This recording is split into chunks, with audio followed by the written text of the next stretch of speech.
Hello, আসসালামু আলাইকুম। কেমন আছেন সবাই? ইনশাল্লাহ ভালো আছেন আপনারা সবাই। যাক, ভালো থাকেন।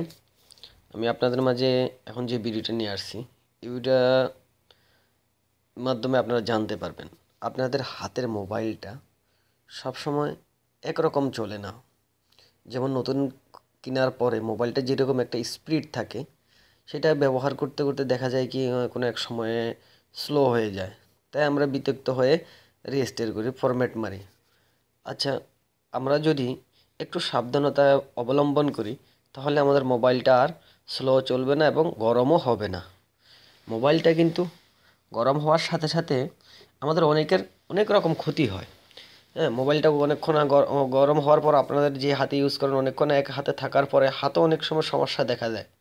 হুম চলুন আমরা কিভাবে এই সমস্যা থেকে সমাধান করতে পারি।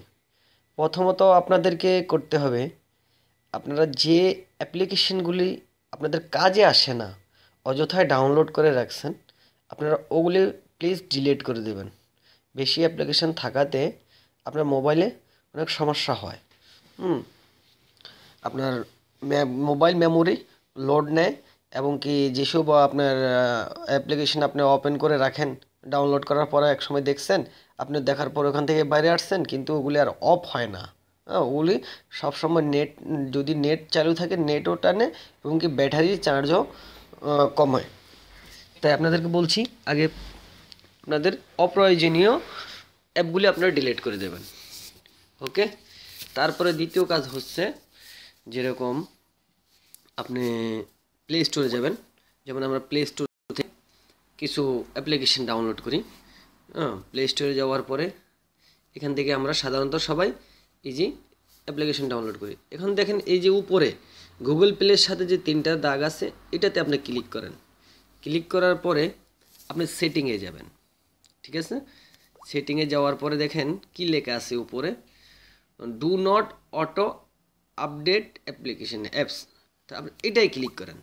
দেখেন এটা কিন্তু অনেকের মোবাইলে যখন ফরম্যাট মারলে এটাতে কি থাকে, auto update apps at any time, data charge any apply, অথবা থাকে এইটাই থাকে, বিশেষ করে 2 নম্বরটা থাকে, auto update apps over wifi only.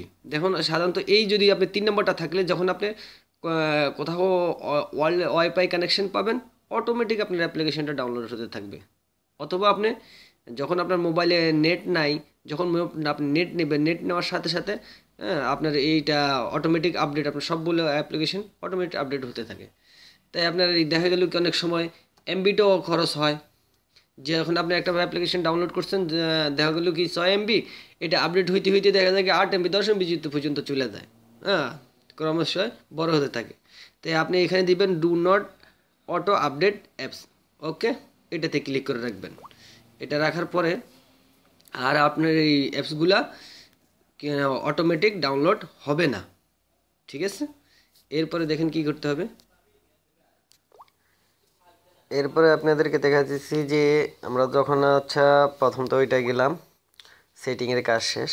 এরপরে দেখেন আমাদেরকে এখানে কি আছে, মাই অ্যাপস অ্যান্ড গেমস।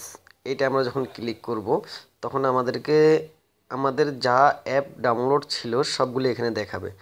দেখানোর পরে দেখেন এখানে লেখা আছে কি আপডেট আপডেট আপডেট। আচ্ছা, নিচে আমার এগুলি আবার আপডেট লেখা নাই, ইনস্টল। তার মানে আবার আমার এগুলি আপডেটের প্রয়োজন নেই, উপরগুলি আপডেটের প্রয়োজন। আমি কিন্তু ওই অটোমেটিক আপডেট দেইনি, যার কারণে আমার সবসময় অটোমেটিক আপডেট হতেই থাকবে। এখন আমার প্রয়োজন যেটা, আমি ঠিক ওটাই আপডেট করব, অপ্রয়োজনীয় আমি কোনো আপডেট করব না। কথা বুঝছেন? জাস্ট আপনারা এইভাবে আপনাদের যেটা প্রয়োজন হয় সেটাকে আপডেট করে নেবেন। এইগুলো ওটার কাজ শেষ, এটাই আপনাদের কাজ, অন্য কোনো কাজ নেই। এরপর আরেকটা সেটিং আছে, আপনারা মোবাইল সেটিংয়ে যাবেন।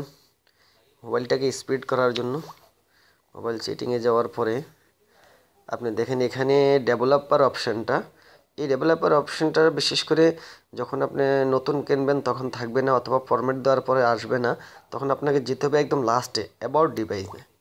অ্যাবাউট ডিভাইসে যাওয়ার পরে আপনি একটু নিচে করে যাবেন। এই যে এটা লেখা আছে কোনটাতে, ব্লুয়েট নাম্বার।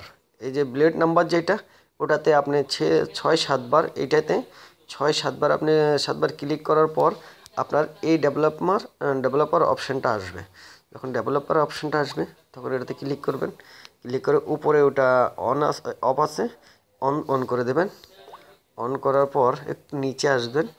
নিচে আসলে দেখবেন আপনাকে এখানে এই যে 3টা আছে, উইন্ডো অ্যানিমেশন, এটা আপনি এগুলো অফ করে দেন। এরপরে ট্রান্সলেশন অ্যানিমেশন স্কেল এটাকে অফ করে দেন। অ্যানিমেশন ডিরেকশন স্কেল এটাকেও আপনি অফ করে দেন। এই 3টা যখন অফ থাকবে, আপনার মোবাইলটা খুব স্পিড দ্রুত কাজ করবে। কথা বুঝছেন? যেভাবে আমি এখন ইউজ করতেছি, জাস্ট এতটুকু কোনো স্লো হবে না, আপনার মোবাইলটা ভালো কাজ করবে। সবসময় একইভাবে থাকবে, একই রকম কাজ করবে। আর মোবাইলটা বিশেষ করে গরমও হবে না। সাধারণত আমরা যখন আরেকটা কিন্তু আছে, আপনি যদি এই প্রোগ্রামটা ডাউনলোড করে নেন, এই যে ইম্পোর্টি ফোল্ডার, আপনি প্লে স্টোরে যাবেন। প্লে স্টোরে যাওয়ার পরে ইম্পোর্টি ফোল্ডারটা আপনার ডাউনলোড করে নেবেন। এই ইম্পোর্টি ফোল্ডার ক্লিনার, এটা ডাউনলোড করার পর আপনার কাজ কি, যখন ডাউনলোড করবেন তখন এইভাবে একটা পেজ আসবে, আপনি এটাকে ক্লিন করতে হবে। এই যেমন আসছে, দেখেন আমি ক্লিনই করব। দেখেন আমার 3টা আইটেম ডিলিট করতে হবে, দেন ডিলিট হয়ে গেছে। এইটার কাজ কি, যখন আমরা কোনো কিছু ডাউনলোড করার পরে ওই প্রোগ্রামটা আমরা ডিলিট করে দিই। ডিলিট করে দেওয়ার পরেও কিন্তু ফোল্ডারটার কিছু অংশ আমাদের মোবাইলের ডিভাইসে থেকে যায়। তখন ওটা কিন্তু আমরা দেখি না, সেটিং খুঁজে পাই না। যখন আপনার এই যে ডিভাইসটা আপনি ইম্পোর্ট ফোল্ডার ক্লিনার, এটা যদি আপনি ডাউনলোড করে চালু রাখেন, যখন প্রয়োজন তখনই এটা অ্যান্টিভাইরাসও কাজ করে, মোবাইল স্পিড বাড়ে, এবং কি আপনার অপ্রয়োজনীয় ফাইল যেটা আপনি ডিলিট করে বা আনইনস্টল করার পরেও যেটা রয়ে গেছে ওটাকে ক্লিন করে দেবে। ইম্পোর্টিভ ফোল্ডার মানেই কি, যেটা আপনি একটা অ্যাপ ডাউনলোড করছেন, ডাউনলোড করার পরে আপনি ওটাকে ডিলিট করে দিচ্ছেন, ডিলিট করে দেওয়ার পরে কিন্তু ওটা থেকে যায়। কথা বুঝছেন? বাস এতটুকুই কাজ। যাক, আমি আর বেশি কিছু বলবো না।